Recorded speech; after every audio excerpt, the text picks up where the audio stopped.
Ayan. Good afternoon, idol. Ha? Good afternoon. Magandang hapon sa ating lahat, mga idol. Lalo na sa iyo, Idol Bungo. Shoutout sa iyo, man. Good afternoon sa ating lahat. Lahat ng ating mga idol dyan sa larangan ng Ghost Explorer at Ghost Hunting. Sama na natin dyan yung mga nasa paranormal. Binabati ko kayong lahat ng isang magandang hapon. Alam mo, men, meron tayong papaksain tungkol sa sistema nito mga paranormal. Alam mo, men, ako, isa lang ang pinaniniwalaan kong paranormal na tunay na paranormal. Yung mga may karanasan sa tinatawag na kababalagan. At yung may mga karanasan sa larangan ng mga panggagamot sa mga sinasalbahe. Sinasalbahe ng masamang espiritu, sinasalbahe ng mga elemento, at sinasalbahe ng mga tao tulad ng mga manggagaway. Alam niyo ba, men, yung manggagaway, sa ibang termino yan yung mangkok, mangkukulam. Yung mga tunay na paranormal men, marunong yan. Marunong sumawata, marunong kumontra, at sigit sa lahat, marunong pumuksa ng ganyang uri ng mga masamang espiritu at elemento. Yan ang mga tunay na paranormal. Hindi kagaya ng mga paranormal lang dyan na haka-haka lang. Nakita yung video nung nagbablog o nung ano, ibigay nyo ng kahulugan. Kagaya nung napanood ko, men, doon sa dinidibang mo, merong di umano paranormal expert doon. Yung sa buhok, hindi niya masabi kung tunay o ano yung sistema ng ano na yun. Pati yung kanto, hindi niya masabi. Hindi ako naniniwalang ekspertong paranormal yun. Kasi, ang tunay na paranormal, alam yung sistema ng mga nangyayari. O alam mo, sinasalbahe. Kagaya nun, sinasalbahe ng elemento yun eh. Yung kay Ed Kaluwag. Si Ed Kaluwag, ako masasabi ko, tunay na paranormal yan. Bakit? Gumagamot yan, sumasawata yan ng mga masamang espiritu eh. Ng mga masamang elemento. Yan ang, although hindi niya dinideclare sa sarili niya na expert siya, paranormal expert, tama rin yun, humble siya eh, very humble. Yung ating idol na si Ed Kaluwag. Pero ako masasabi ko, siya ang tunay na paranormal. Bakit? Ginagampanan niya yun eh. Ginagawa niya eh. So, at alam niya yung sistema ng inkanto, masamang espiritu, at yung mga manggagaway. Yan men ang tunay na paranormal. Alam yung tatlong klase ng pangyayari. Pero yung walang alam sa ganyan men, sasabihin paranormal siya expert, hindi ako naniniwala doon. Tanungin mo yung pagdating sa mga elemento, walang alam yun eh. Oh. Tanungin mo paano sawatain yung mga elemento yan, hindi niya alam yun eh. Oh. Ito tanong, paano siya naging paranormal expert? Ang mga tunay na paranormal expert, man, may karanasan. Tulad ng idol natin si Ed Kaluwag. Yan, hindi man niya i-declare sa kanyang sarili na expert paranormal siya. Paranormal talaga siya. Bakit? Alam niya yung mga sitwasyon eh. Yung mga alalay ng Jessica Soho na di umano mga paranormal expert, hindi totoo yun. Hindi ako naniniwala doon. Yung mga manggagamot, yan ang tunay na paranormal. Bakit? alam nila yung tunay na sitwasyon ng espiritu, tunay na sitwasyon ng elemento. Yan ang mga tunay na paranormal. At pag dinala mo yan sa isang mga yung tinatawag na haunted, hindi na kailangan pumasok sa loob yan. Sa labas pa lang, malalaman na niya yan kung anong elemento nandyan at kung anong espiritu nandyan. Lalo yung mga binabanggit ko na manggagamot na may mga sidekick.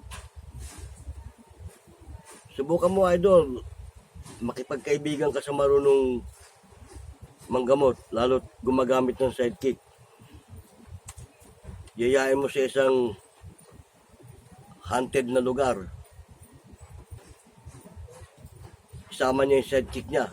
Sa labas pa lang kayo, masasabi na niya kung anong mga nasa loob ng bahay na yan, o nasa loob ng building na yan. Tulad na nga nung bayaw ko, kung nabubuhay pa yon, ayun ang tunay na paranormal. Nababibrate niya agad yung area. Nararamdaman niya. Parang kagaya ni idol natin, si Ed Kaluwag, nararamdaman niya isang lugar kung saan meron. Yan ang mga tunay na paranormal. Pero yung mga nagsusuri lang di umano, tapos papasiyasat sa kanya, expert ko no. Kagaya yung dinibank mo, yung buhok. Siya mismo hindi niya masabi kung ano yun. Ay, di ba? Pero sa may third eye, ipasiyasat mo yun. Maliban na lang kung tama yung sinasabi mo na scripted, ha? Pero scripted man yun, maralaman din ng may third eye yun. Kung tunay na may third eye. Yung mga may third eye, yan ang tunay na paranormal. Katulad nung kinukwento ko sa inyo na may kasama kaming may third eye. Yun ang tunay na expert paranormal. Hindi mo na kailangan isama sa loob ng bahay yun. Sa labas pa lang kayo. Bungad pa lang ng area. Sasabihin na agad sa'yo nun. O sa ganyan lugar, merong ano dyan. Sa ganyan lugar, meron. Ay, yung puno na yan, may laman yan. Yan ang mga tunay. At hindi na niya kailangan ng gadget. Di ba? Pero yung mga paranormal na nagsisiyasat sa mga ganyan, sa mga tunay na paranormal, tandaan mo, ikaw mismong tao, pag sinasalbahe ka, pag hinawakan ka pa lang niya, kagaya ng bayo ko, pag nahawakan ka niya, alam na agad niya kung meron ka o wala.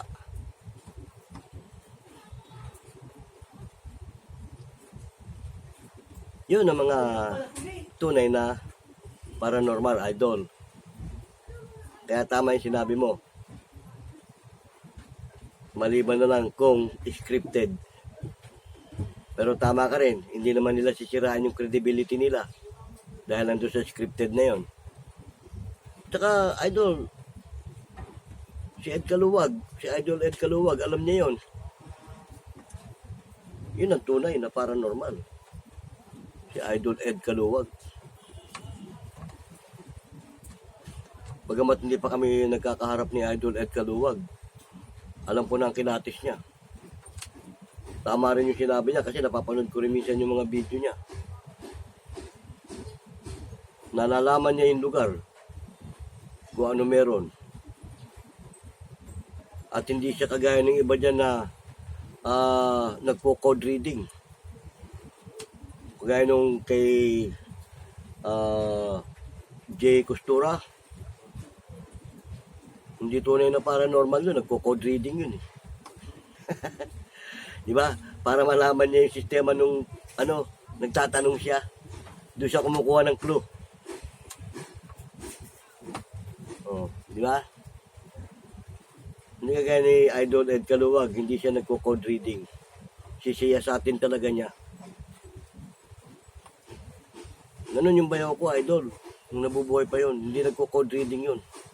At hindi ka tatanungin nun kung anong nararamdaman mo sa loob ng bahay mo o kung saan pa man, hindi ka tatanungin nun. Siya mismo magsasabi sa'yo kung anong nararamdaman mo. ano ni, di ba si Idol Ed Caluwag eh, very humble lang yun, bilib ako doon. Oo. Kaya hindi mo mahahanapan si Idol Ed na itidebunk mo siya doon sa kanyang ginagawa kasi normal yung kanya eh. Legit, di ba? Doon lang sa ano, napanood ko yung ano nyo ni Ed Caluwag sa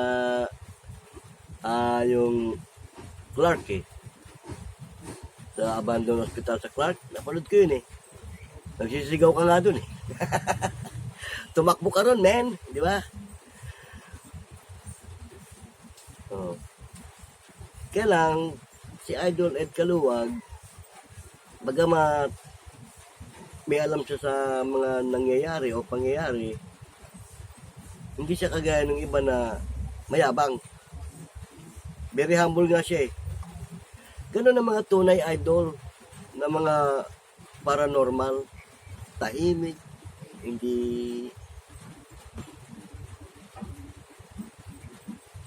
eh mga legit natin mga ghost explorer eh. Yung mga legit masasabi mong paranormal na yan expert. Bakit? Sila mismo eh, tinutuklas nila eh.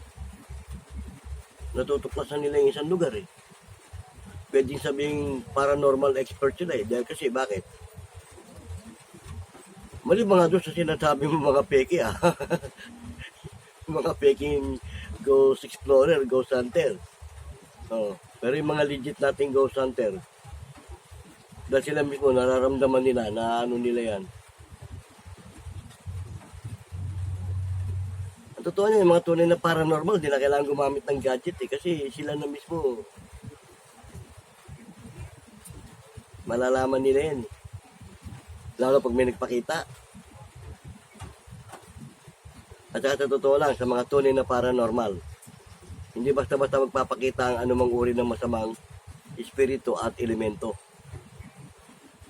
Kaya lang mga tunay na paranormal, tulad ni Idol Ed Caluwag, may power yan eh. May tagla yan, may power yan. Matindi ang sprekitik niya. Oh. Ganon. Ito naman mga ito. Napagkukwentuhan lang naman natin to dahil may kaugnayan to doon sa mga napapanahon ngayon ng mga video tungkol sa kababalaghan. Mga ano, di ba mga idol? Ganon. Kasi ako, nabanggit ko na, hindi naman ako ghost hunter eh. Hindi ako ghost explorer eh. Medyo matagal nga lang ako nakasama doon sa bayo kong manggagamot kaya medyo may alam ako ng konti pagdating sa ganyan. Oo. At nung totoo nga niyan, nung kasama pa ako ng bayaw ko eh.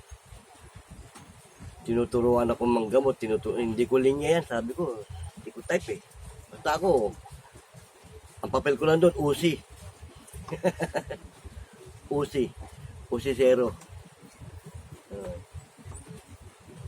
Pero, kahit pa paano, tinuturuan din niya ako, binigyan niya ako ng mga konting sprekitik na para may pangontra ako sa kanya, meron ako pang depensa. Okay naman. At the same time, kaya ko mag-trace ng karamdaman ng isang tao kung normal ba yung sakit niya o hindi. Oo. Siyempre, sa tagal ko ba namang nakasama sa bayo ko manggagamot eh. Bagamat tinuturuan niya ako na umaayaw ako, ina-accept ko rin yung turo niya. At tinatry ko. Kasi hindi mo nga malalaman ng isang bagay, idol, kung hindi mo susubukan. Di ba? Kaya yung mga tinuro niya sa akin, tinatry ko, sinusubukan ko. At nagagamit ko naman, kagaya ng pag nadidistino kami sa mga abandonadong lugar, abandonadong bahay, na pipinturahan namin. At pag may alam ka, idol, sinasabi ko na nga sa'yo, bungad pa lang nung area. Mararamdaman mo na yan kung meron. Kaya nga, di ba binanggit ko na nga sa ibang programa ko, sa mga abandonadong lugar na pinupuntahan ng ating mga ghost explorer. Sa labas ng gusali, anumang gusali yan, bahay man yan, building yan. Sa labas niyan, lalot compound, may bakod, may mga puno, masalimuot yung area. Yan pa lang, idol, sa bungad pa lang yan. ang mabubungara mo kagad dyan na naghahari sa lugar niya, mga yung tinatawag na elemento. Karamihan dyan, engkanto. Tandaan nyo, ang mga engkanto, walang pinipiling lugar. At pag nanggaling yan sa kanilang mundo, napadpad sa lugar na anumang lugar, at nagustuhan yung lugar, hindi na inaalis dyan. Paghaharian na nila yan, mamamahay na sila dyan. At pag nabulabog nyo yan, may mga engkantong tarantado rin. Katulad nating mga tao, may mga taong tarantado. May mga taong, di ba, may mga orsonada, tropa-tropa. Ganon din yung mga elemento.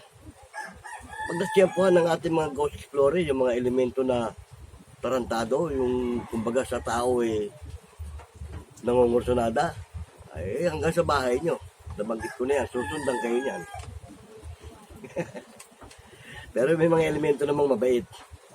Tahimik lang sa lugar na pinaghaharian nila.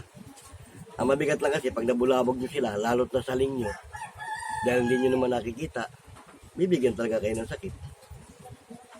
Oh. Pwede ka rin sundan sa bahay mo pag nagalit talaga ng gusto. At saka pumupuksa yan, idol, yung mga elemento. Nabanggit ko na yan. Pumupuksa yan. Pag nagalit. Lalo't may nadisgrasya ka sa kanila. Hindi naman mamamatay yan kahit masagi mo, mano mo yan Kaya lang, yung feedback niyan, yung ganti niyan, yun ang nangyari nga yun, pamangking ko Ay dito sa amin meron puno dyan sa may na may laman Pero sinabihan ko na sila, mag-ingat kayo, may laman yung lugar na yan, may laman yung puno na yan. Siyempre, mga bata, malikot, harutan, nadali niya, may nadali siya doon, nasaling niya. Anak ng prinsipe, ng mga elemento. Hindi siya pinatawad, antimano, nung naglaro nung hapon, nung pagkagabi, nilaglat na.